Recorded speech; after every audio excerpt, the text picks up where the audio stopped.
Approve the consent with 3A removed. Can I Yes, also Ms. Brown. have number 3E removed? Yes, we may, yes. So 3A and 3E are both removed. Can I get a second to that? Was that, Mr. Fox, was that your second? All I'll right. second.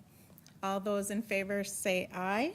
Aye. All those opposed, motion passes. And we'll start with 3A, which is the revision of the September 7th, 2021 minutes. Madam President, Commissioners, so as I mentioned quickly, the process for correcting the minutes is to first have a motion to reconsider the September 7th, 2021 minutes. And if that passes, then there'll be a motion to adjust it as presented in tonight's agenda. I Ms. make a Brennan. motion to reconsider the minutes of the September 7th, 2021. I second her motion. All right, so we're reconsidering the September 7th, 2021 minutes. Are there any comments or questions? All those in favor say aye. Aye. All those opposed, motion passes. Ms. Brennan, I make a motion to approve the amended minutes of September 7th, 2021. and a second. Second. Second by Mr. Letourneau. All right, all those in favor say aye. Aye. All those opposed, motion passes. On to 3E, which is our quarterly nitrate report. Yep, Mr. Dr- Oh, sorry, Ms. Brennan, you had, Yep, I had asked to have, Yes. well, number 17 and 21 explained. There seemed to be a increase in the nitrates. So I was Yes. just curious to know what's being done and, yes, What and it is Mr. now Drent and- has an answer, so I will, sorry, I didn't mean to interrupt you. Answer, yeah, we'll talk through this. So, Lon, if you want to come up to the podium as well, Lon can talk a little bit about the process. We did just today, actually. So this is a monthly test that we do. MDH does a quarterly one. The ones that matter is MDH, right? Because they're the ones that matter. We do it as a safety precaution on the other ones. Yeah, we definitely seen an uptick in those numbers. Lon just said, let's see what the next one is.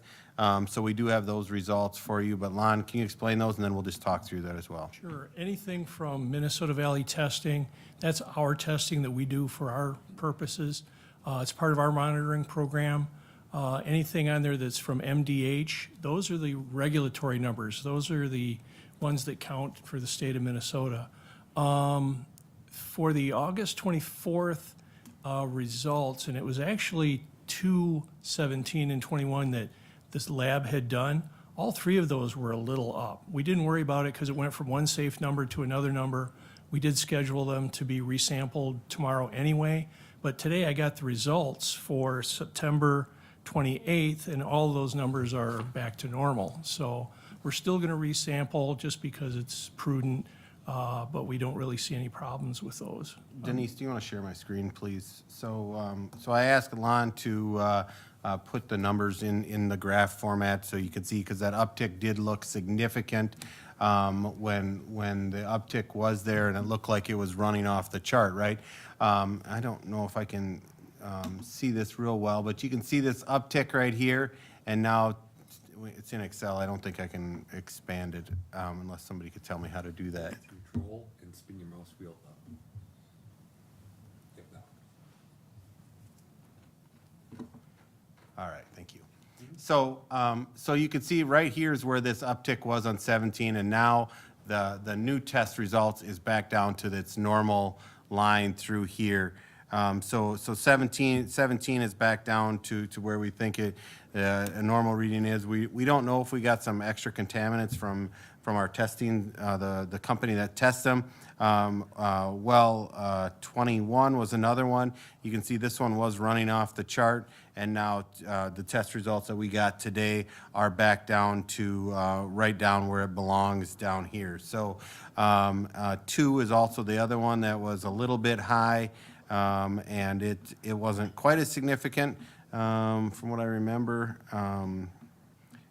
Well, 2, you can see it was going up, and now it dropped back down to more of the inline on the red line would be a normal test that we've been getting. So we think that this was maybe some contaminations that happened. We're not sure. Again, 10 is the contaminant level that MDH is really concerned about. Anything above that on a 12-month average. So if you had one test that was up a little bit higher, but on a 12-month average, if you were above 10, that's when we would have to do something really right away or shut down a well. But as you can see, these numbers are back in line. So thanks for pulling this and having a discussion, but we do think this is back to normal, and we are going to retest just to make sure that it wasn't something back up later on.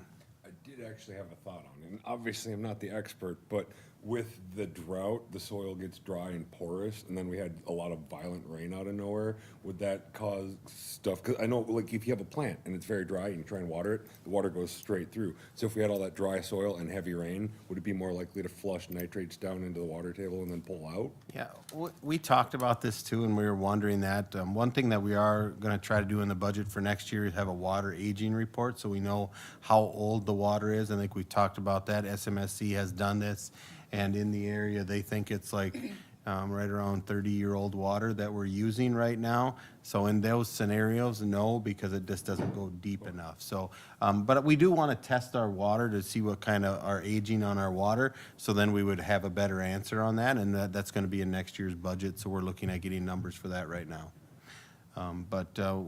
So it was a concern, but I think it's alleviated, and we're going to retest again to make sure. And if anything gets to above 8.5, just so you're up above 8.5, if we ever get one, we stop pumping out of that well immediately, and then we'll use the other wells until we can investigate and do something about it, and then resample and stuff like that. So 8.5 is really the number. We were in the 5s on this one, upper 5s, but and maybe even one of them was in a 6 something. So 8.5 is really our magic number. 10 is the MCL that you got to be below. If we get to 8.5 is when our emergency action takes place. All right, Mr. Letourneau. 2 seems the most non-linear of them all. Right. Have we explained this before, or? It's been that way as long as we've been As long doing as it's been. analysis. It doesn't seem to correlate with anything. It's not with rainfall or temperature or season, or it just wanders. Where's 2 located again? 2 is by, Junior high west, yeah, it's by the golf ball. tank 2. Yeah. All right, any other comments? Ms. Brennan? Thank you very much for that information. I appreciate it. I make a motion to accept the nitrate results dated September 29th. That was included in our packet. Second. I have a motion and a second. Any other comments or questions on 3E? All right, all those in favor say aye. Aye. All those opposed, motion passes. And we'll move on to number 4, which is our liaison report. Ms. Brennan? Yep. Oh. Joe, did you have something before we moved on? Did you first approve all the rest of the consent agenda? Yes, we I did. missed that, I'm sorry. Yes, sorry. We went pretty quick, sorry. The liaison report, we met 2 weeks ago, and the council approved the 22-26 capital improvement plan, and the preliminary tax levy was approved in the amount of $22,486,000, which is an increase of $1.4 million, or 6.99%. The medium value home of $284,000 will see an increase of approximately $65 annual tax. The final levy will be approved on December 21st. The levy cannot be larger than the preliminary amount, but can decrease. And so the staff is always working to decrease it until that final amount. Tomorrow, we have a city council meeting, and at that meeting, we'll be proclaiming December as the Domestic Violence Awareness Month. I'm sorry, October. Oh, my gosh. October. So I hope I can read this to you. Whereas in the city of Shakopee, in recognition of the critical work being done by the domestic violence advocates in service of the survivors and victims they serve, all residents are encouraged to actively engage in the work and events sponsored by the Southern Valley Alliance and other organizations working toward the elimination of domestic violence. And whereas more than 10 million adults experience domestic violence, and over 1.5 million high school students are physically abused by dating partners. annually in the United States. And whereas more than 19,000 calls are placed to domestic violence hotlines nationwide every day, and whereas the impact of domestic violence is felt not only by individuals and families, but communities and nation as a whole, and whereas Shakopee joins with others across the state of Minnesota and nationwide in supporting domestic violence victims and survivors, the advocates and organizations who serve them, and holding offenders accountable. So now therefore be it resolved that members of the City Council of the City of Shakopee proclaim October 21st as Domestic Violence Awareness Month. As you know, we've had some major domestic violence in the news recently. So I'm just hoping that the commission here will support this declaration and just, by consensus and do what we can to support this effort. All right, thank you. Yep. Do we have a consensus to support the proclamation? Would we like to post that on our website? Yeah, Thank you, everyone, for that support. thank you very much. All right, we'll move on to number 5, which is our public comment period. The public comment period provides an opportunity for the public to address the commission on items that are not on the agenda. Comments should not exceed 5 minutes. I may adjust the time limit based upon the number of persons seeking to comment. This comment period may not be used to make personal attacks, to air personality grievances, or for political endorsements or campaigns. The public comments are intended for informational purposes only. Commissioners will not enter into a dialogue with commenters, and questions from commissioners will be for clarification only. And seeing no public here this evening, we'll move on to number 6. 6A is the general manager's report. Mr. Drent. Madam President, Commissioners, quick update. So thank you all for scheduling the tour today. I thought that was beneficial, and thank you for the questions. We have been working on compensation benefit review, which we'll go over today. Some insurance stuff. I have set up a service territory meeting. Our next meeting will be with Minnesota Valley Electric. Will be on the 14th. Continue to work on budget. I did get an email this last week to Kathy on the pilot. Did send an email today to Mr. Reynolds to hopefully start scheduling a joint meeting. So I think that's important that we need to get back and have a joint meeting. Plastic service lines, we've been working on those diagrams. Rate comparison, we've been getting information for that. That is coming up yet this year. I met with another utility close here that did some service territory stuff. We did meet out, obviously seen Tank 8 logo. We did meet with our auditors, and we do have a recommendation that will be coming at next meeting. So thank you, Mr. Letourneau and Mr. Fox for that, and we have a recommendation at next meeting. We did also we're looking at some healthcare savings plan through the Minnesota Retirement. So the city does some stuff on a healthcare savings plan, and we're looking at some of those. So we had some meetings with that internally. And we have the 6th this week on Wednesday. We do have an MMUA service territory meeting that the utilities get together, talk about different things that are happening throughout the state on service territory. So those are some of the things we've been working on. With that, I will stand for any questions. All right, are there any questions for Mr. Drent? Thank you very much. All right, thank you. The mayor and I did speak about the pilot. We thought it was prudent that he and I have a discussion about what our thoughts were going forward before we pulled the staff back in. So now we're ready to meet back with the staff on what our thoughts and Thank you. ideas are. So that's where we are with that. All right, we'll move on to 7A, which is our water systems operation report. Mr. Schemmel. Thank you very much. Flushing continues. We have very few streets left to do, and Southbridge will be done for the season.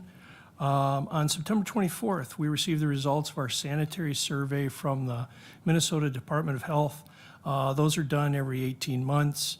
The state checks all of our operator certifications. They go through our site security, our chemical feed systems, which you now know what they look like, and they go through our sampling records, and it's pretty much, everything with a fine-tooth comb, and we had 0 problems with our survey this year.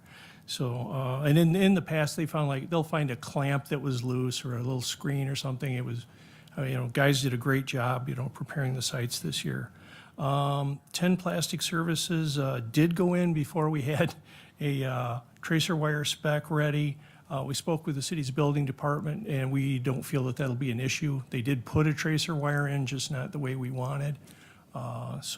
City will not be giving out any building permits for those sites until we have the spec ready. So, and that's all I have. If you have any questions for me, All right, are there any questions for Mr. Schemmel? Seeing none, thank you very much. thank you very much. We will move on to number 8, which is 8A Electric Systems Operation Report, and Mr. Drent. Thank you, Mr. Carlson was off this afternoon for a funeral, so he had given me a report. So there was 4 outages since our last commission meeting.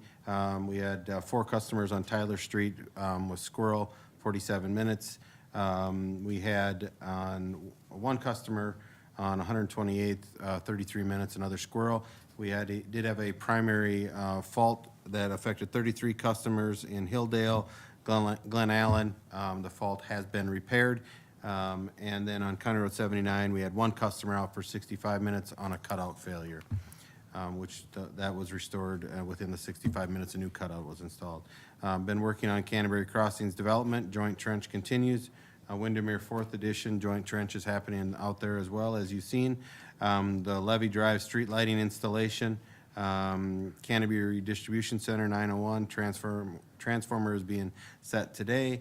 The EV charger at Southbridge Dog Park, we're going to put the cables in, we're going to pour the pedestal, and then when the chargers come, we're able to set them on there and then have Choice Electric hook up the rest of that.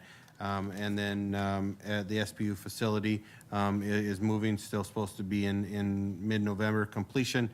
We are working on some heating stuff that wasn't in the bid package.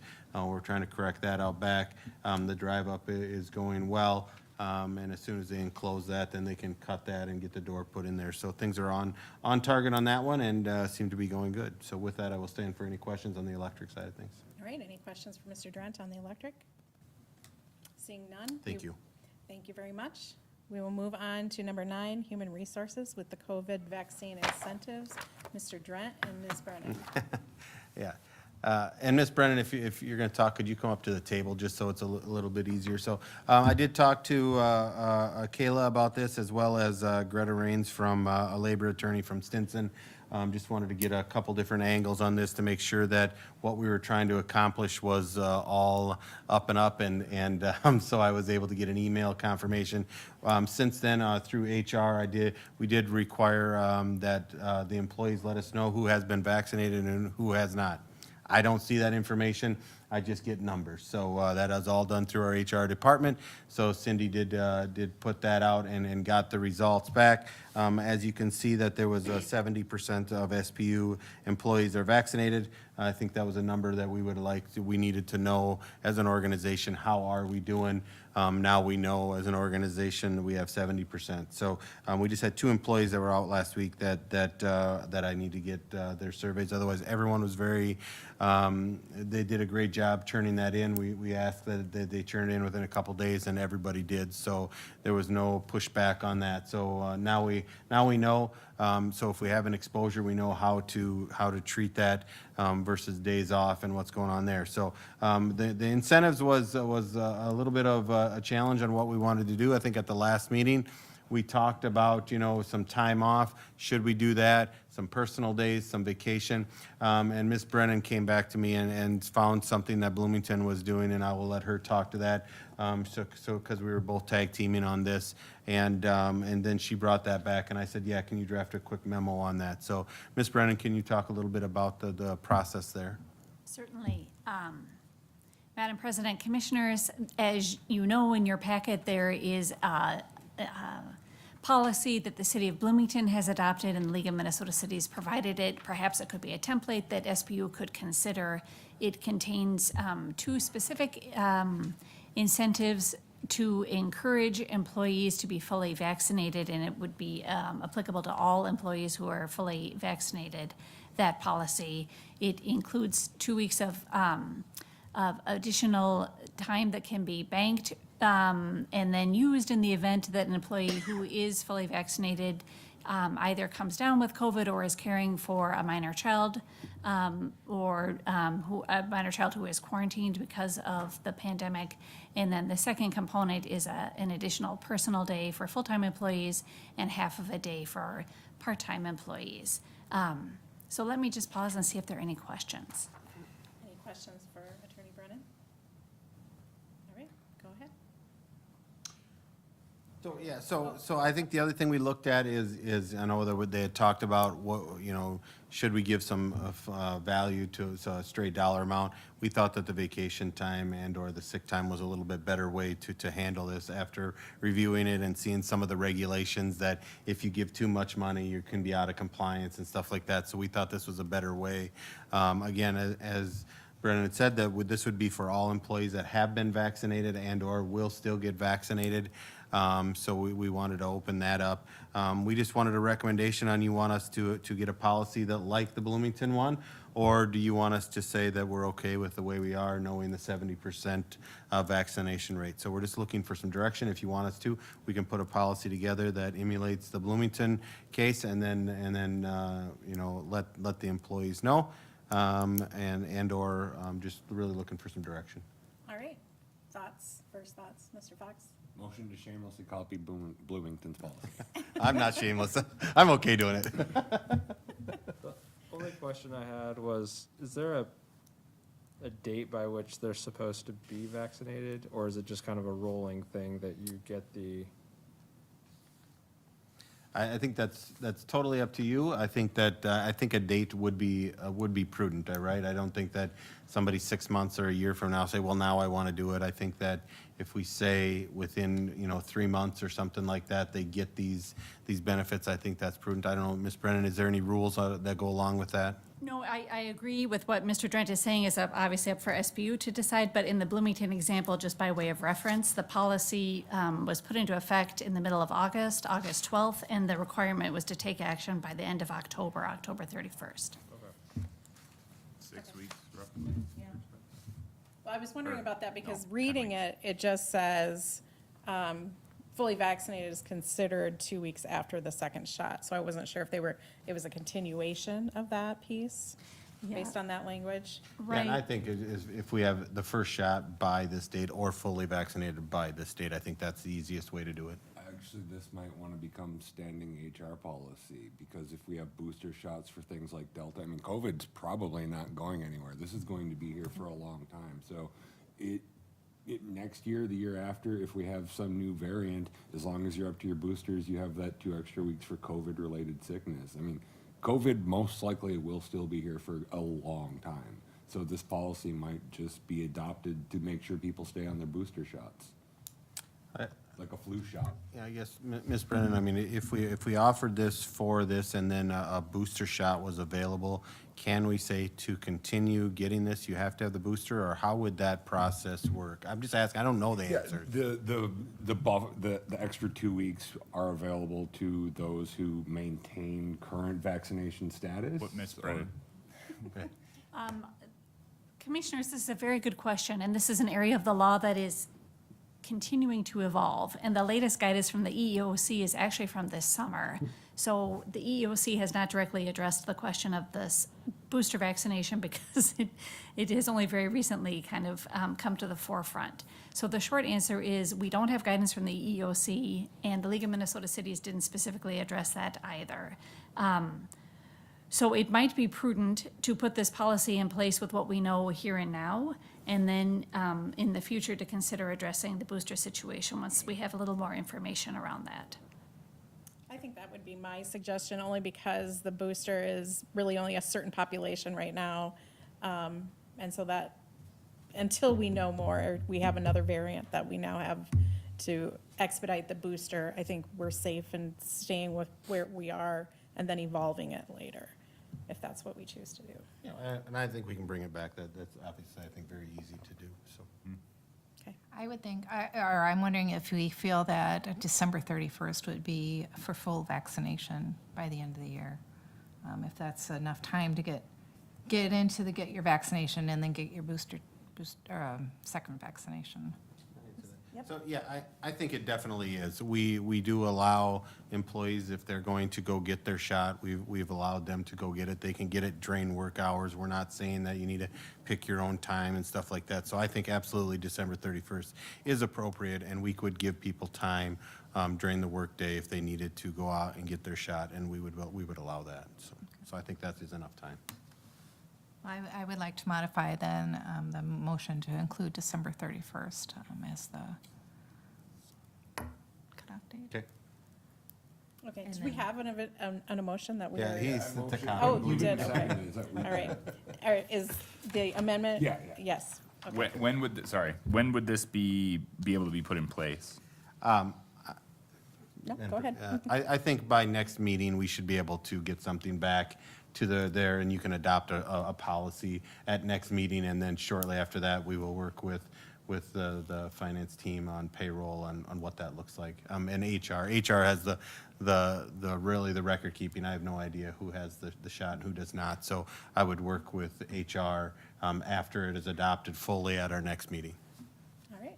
So even if somebody went in tomorrow and got their shot and in a couple weeks got their booster shot, they would still qualify for it as with all the other employees that are Correct. 70% that are Right. currently. Yep. So if somebody wants to go in right now, they can get a step up on it, and as soon as they're fully vaccinated, they would get their bank, is how I would do this, implement this. All right, we have a motion to pass the Bloomington policy with the amendment of December 31st as the deadline for the shots. Is there any other comments or questions? Aren't we making a resolution to come up with the policy to pass at a later date? Are we doing a recommendation or are we doing a motion? It seems to me, commissioners, that you have some discretion. You can, what had been discussed was to authorize the creation of a policy to come back for commission approval, and that is certainly one route to go. The other option would be to adopt the policy and just bring it back. I suppose it could go on the consent agenda. All right. I opt for the latter if that works for everyone else. We'll just bring it back onto consent at the next meeting. All right. All those in favor say aye. I'm not sure we had a second, did we? Yes, Oh, Jody seconded. Thank you, so And sorry. the motion, and then Kaden accepted the amendment. So I made sure. All right. All those in favor say aye. Aye. Aye. All those opposed, motion passes. Thank you, everyone. Thank you very much. All right, and we are moving on to 10A, I believe. The Marketing and Customer Service Report, Ms. Walsh. Thank you, President Mokel. Commissioners, since we met last, we had attended the big vehicle fair. It was well-attended, and both Jordan and Jack, who were the linemen on site, did a great job with the crowd. I also met with one of our top key accounts. We are working with them on some of their energy conservation initiatives and helping them to meet some of their own sustainability goals. We have since posted penalties for the first time. We had just under 2,500 accounts, did have penalties applied for a total of $31,492.39. We are sending out letters this week to the 700-plus customers who have qualified for good payment history, 5 years or longer. Those credits will be applied to their accounts before we bill this month. We have seen an uptick in the delivery of our billing statements being delivered late. And I did go to the post office, so I do believe some of that is coming just from the Postal Service having a harder time meeting the in-hand states. Our print vendor Impact did have a delay this month, which added 2 days to it. But you know, the combination of those have increased our customers saying they're getting their bills later. I also heard on the news this morning that the post office is making changes effective October 1st that will definitely delay first-class mail. So I will put out a communications to all of our customers to let them know they may see this, but we're also going to promote it and use it as an opportunity to reinforce paperless billing. There would be absolutely no delays with that, and within 48 hours of us producing our bills, customers could go to our e-bill portal and have them. Lastly, I am in the process of applying for a CERTS seed grant for the installation of our EV chargers. I thought it might be worth it to see, what we could get. It won't cover the cost of the chargers, but installation charges, labor and materials, those things could be applied for. No guarantees that we'll get it, but I thought it was worth the effort to try. And with that, I will stand for any questions. Are there any questions for Ms. Walsh? All right, seeing none, thank you very much. Thank you. We will move on to 10B, which is our 2022 wage and compensation planning assumptions. Ms. McGann. Since I haven't used your technology previously, Denise is going to help me set You this up. just want me to do it, Dee? I got it up there. You have it up there? All right, that is absolutely fine. Then you don't have to worry about it. All right, thank you. Good evening. You can stay there. You gotta go sit in the mic. You might just want to turn so you can see it. There you go. All right, well, good evening, thank you. It's once again time to work on the budget. So as we start this overall budget process, we want to talk about a few different things. Talk about the budget process and timeline, review some wage trend data, talk about what we know, and kind of look at a little bit of a prior year comparison. Now, if you recall, a few meetings back, the commission did appoint a small working group to take a look at wages and benefits and then bring back recommendations to the commission. So our small working group has met, and if you could move on to the next slide, that'd be great. So the actual budget process itself, we actually started this back at the end of July, really, because it takes a lot of internal staff preparation before we can start to bring information to the commission. So at this point, it's the revenue assumptions, it's the overall capital improvement plan, it's working with the small committee on wages and benefits recommendations, it's working with the insurance agencies for all of the benefits to see what type of increases, decreases, or stability that we might be able to see. So we're hoping that by November 1st, we'll have the full budget and capital improvement program ready for the commission to review. And then by December 6th, we're hoping that we will have the adoption and, all the modifications made, and it'll be back to the commission for adoption.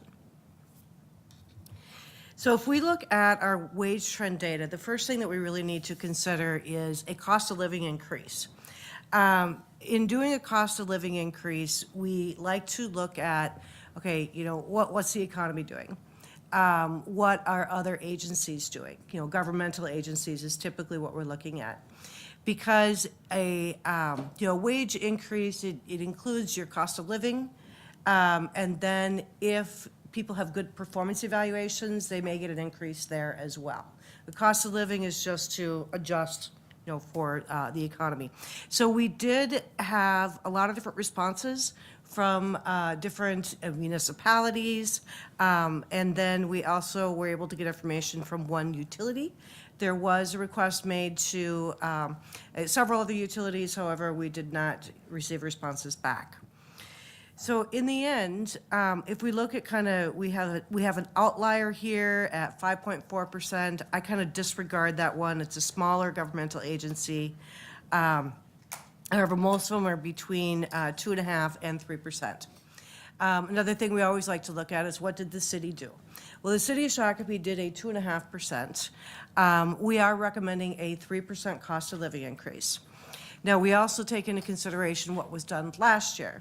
Well, Shakopee Public Utilities did do a COLA increase, whereas at the beginning, because of COVID, the city did not. However, as the year went on, they did a retroactive cost of living increase for their employees. So in conversations with the small working group, we are recommending a 3% COLA. And that combined with some other things that we know. There was a lot of conversations with the Christensen Group, who does the annual renewal for health insurance, as well as many of the other benefits, because they're essentially the agent. So we have a couple different options with health insurance, which is actually a really good thing. We could just go into a one-year contract, keep everything the same, and health insurance would have a decrease of 4% for 1 year. Alternatively, we could look at a two-year contract, and we would have a maximum increase on the second year of 7%. First year increase would be 2%. But that's also taking advantage of an opportunity to kind of change up the plan right now. Right now, the way the insurance plan stands is that you have an 80-20 rule. Once you meet your deductible, then the employee is still responsible for the 20%. Well, the new plan, where we could get the two-year contract with, would have, it'd be 100% for paid after the employee's deductible is reached. The small working committee did feel as though, in looking at all of these different options, that it would be most feasible to take advantage of the two-year contract so that we do have a guarantee. Now, with that two-year contract, all of the same protocols where they're running the numbers and taking a look at what type of increases there could be, it's done for both the first year and the second year. The advantage that we would have in doing the two-year contract is that the maximum increase would be 7% the second year. And I'm sure many of you have been through health insurance renewals, with your own employers, et cetera, and some of the increases that we're seeing are incredibly high. They're a lot more than just a 7%. And if we can take advantage of a two-year contract, I guess my recommendation would be to do that. Long-term disability, there were no rate increases or any changes with that particular benefit.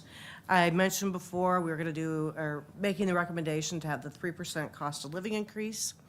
And then I also mentioned that step increases will vary by employee, by department, depending upon performance. All right, so step increases as well as cost of living increases would be effective on January 1st. All the directors are going through the employee evaluation process right now, and when we have the outcome of that, then we can finalize what the overall package of wages would look like.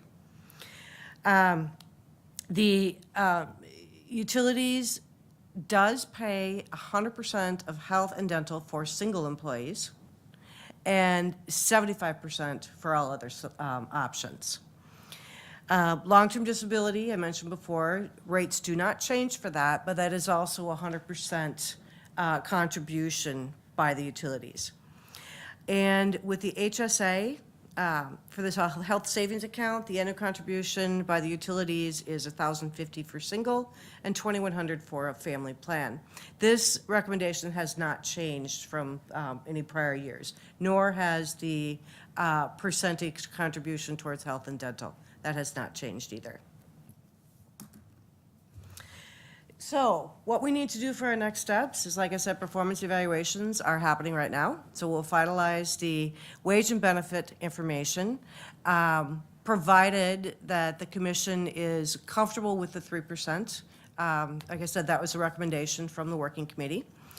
And we also need to make the final, decision on what health insurance plan to go with. Do you go with a one-year contract or a two-year contract?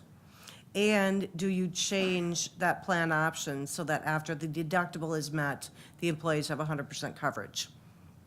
In addition to that, as far as the budget is concerned, we're finalizing all of the preliminary revenue assumptions, keeping in mind that the rate study is in progress. We anticipate that to be available towards the end of November, and so some of our assumptions will need to change once we have that information. We're currently going through the capital improvement program analysis. Everybody has submitted their information, just walking through all of that. The small working group will review the budget and CIP prior to bringing it back to the commission, just to make certain that the questions from the small working group are addressed before we bring it back for all of you to review. And then, of course, we'll have the final approval of the budget and CIP. And with that, I will stand for any questions. I made it sound really easy, but it is, it involves a lot of work, a lot of time, a lot of effort, and there's, so many people involved at every level, so. All right, thank you. Who would like to go first? Mr. Dern? So thank you, Jean, for working on this, and, yeah, I think one of the biggest pieces was that health insurance, and we did look at, the Christensen Group as well as 2 other brokers, that we interviewed, and Jean was part of that. Just wondering if that was the direction we wanted to go, or do we want to stay with our existing? And really, when it got down to it, seeing the premiums, and we have had a good year in the health insurance industry, being a large group. We have seen large amounts in the past, and really seeing that the decrease and/or change plans and have less exposure for our employees and have a 2% increase. The small working group thought that was an excellent benefit, and then locking it in that second tier is also really a cool thing, and we think that would be a great thing for this organization to have stable health insurance. I think that's one of the things that was discussed, and we had a union vote that we had recently, and health insurance was one of those things that came about, and being able to stabilize that for a couple years, I think really sends a great message to our employees. All right. Any questions? Everybody's very quiet. I would just add that I did speak with my personal broker, and they were saying average is 10% this year. So either way we go, that's 7% in 2 years or 4% for this year. We're doing well. Yeah, just to add, as Greg mentioned, the utilization for the employees this last year was really low, so we're pricing off of a really low utilization year. So I think it makes sense to kind of lock in 2 years of pricing on a good year and let the insurance company take the risk on Yes. whether or not we have high utilization over the next couple of years.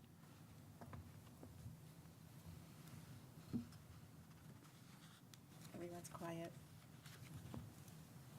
Ms. Brennan? Can I make a motion You may. to approve the 3% COLA for the 2022 wage ranges? And can I make it just one Yep. motion? Yes. And the health insurance premium for the 2% for the 2-year contract? No, that's not right. Yeah, it's a 2%, maximum right? 7% over a 2-year contract, That's a maximum 7% the second year, so. second year. Yeah. It's 2% this year. 2% this year, Okay. so 3,500, This year, 100%. max is 7% Yeah, yeah. next year. So accepting the 2-year contract. Yeah. Something to your contract. All right, yep, we understand. All right, Okay. I have a motion and a second? Mr. Fox, Mr. Krieg? Either? Mr. Krieg, I'll give it to you this time. We'll pass it around. he touched it more. All right, I have a motion and a second. Any other comments or questions? All right, all those in favor say aye. Aye. All those opposed, motion passes. Thank you, All right. thank you, Jean, for all the work Thank you, on this. Jean. Much appreciated. All right, we will be moving on to 10C, which is our service territory discussions. I'm sorry, I have one question. It said Yes. that there's a small group for the CIP in the budget. Is that the same group of people?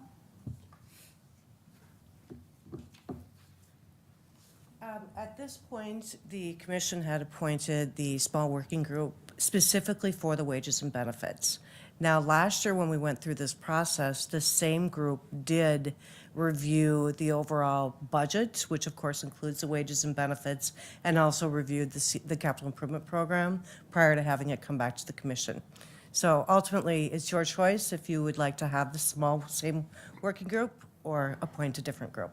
Yeah, I didn't remember that either, so, but did anybody want to change, or are you okay with us just moving ahead this way, and maybe next year we'll maybe do a different setup? Thoughts, questions? I'm willing to do it. All right. As long as they're willing, as long as that group is willing to continue, I have no problem I was with them planning on it, continuing. but I did wonder that Yes. myself, but, all right. Thank you, Jane. All right, and with 10C, I believe we are looking for a motion to close the meeting. I think I have it. Next week? Sure. Yeah. Does anybody have the motion? Yeah, I got it. Okay, perfect. I move that the commission go into a closed session under Minnesota statutes, section 13D.05, subdivision 3C, to develop or consider offers for the purchase of electric service territory rights and facilities of Minnesota Valley Electric Cooperative. All right, I have a motion and can I get a second? And a second from Mr. Fox. All those in favor say aye. Aye. All those opposed?